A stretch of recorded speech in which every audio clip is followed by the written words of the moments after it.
in your news headlines. After days of controversy, State Representative Jeremy Durham is stepping away from the Republican caucus. This morning, GOP leaders met to discuss the fate of the Williamson County representative amid sexual harassment allegations and a texting scandal.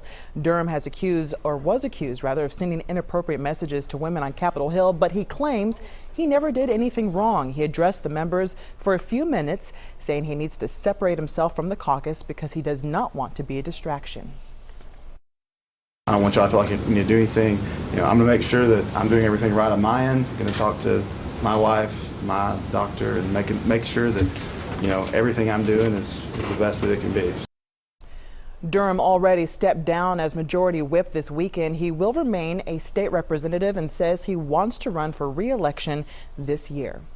The FBI is manning checkpoints around a national wildlife preserve in Oregon after things got out of control with a violent traffic stop and then a deadly shooting. Carter Evans is following this morning's fast-moving developments. This video shows FBI agents and police intercepting militant leader Ammon Bundy and several other militia members on an Oregon highway, not far from where they've occupied federal land since the start of the year. Shots were fired, Bundy was arrested, and his brother Ryan was shot but has non-life-threatening injuries. This is about your freedom to move about this country. Lavoy Finicum, a spokesman for the protesters, was killed in the shootout, according to Ammon Bundy's father, Cliven, who spoke with CBS station KOIN. Ryan Bundy had been shot in the arm. Lavoy Finicum had been murdered, cold-bloodedly murdered. Last night, heavily armed officers stood guard outside a hospital believed to be holding one of the militia members. At least 8 people connected to the armed protest were arrested Tuesday on federal felony charges of conspiracy to impede officers. This is the Constitution. That's what we're up here for, the Constitution. On January 2nd, Bundy and his armed followers took control of the Malheur National Wildlife Refuge. They claim the federal government is forcing ranchers to sell their lands. Just days ago, Oregon Governor Kate Brown stepped up pressure on federal authorities to end the occupation. The situation is absolutely intolerable, and it must be resolved immediately.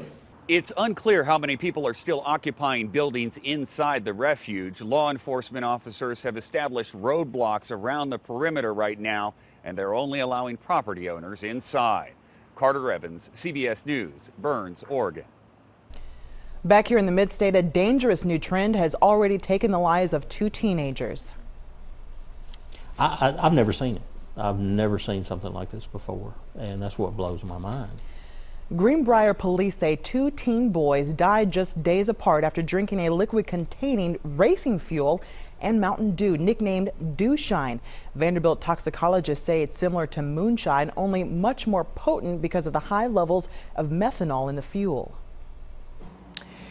My concern is how prevalent this could become. I mean, the fact that it has a name, Dewshine, and the people around them knew what Dewshine was, tells me that it's unlikely to be an isolated event. Doctors say they treated several other teens over the weekend for drinking Dewshine. Symptoms include nausea, blurry vision, and depression. Parents are encouraged to talk with their kids about the risks and deadly consequences of experimenting with this or any other way to get high. The TDOT and public works crews barely had time to catch their breath from the snowstorm before their next big job, repairing potholes. Drivers around here know the scene all too well, and after Friday's storm, several new potholes are popping up. TDOT crews have already filled in 250 potholes and will continue their work again today. A spokesperson for TDOT told us the holes are not uncommon after winter weather like last weekend's. Anytime we have that freezing moisture, what happens is it seeps into the road and it causes the ground below it to expand, raising up the pavement. And then when the temperatures warm up, the pavement stays raised up while the ground goes back to normal level. So TDOT is asking drivers to report potholes on interstates or state highways at the number on your screen you see there. That number is 615-350-4306.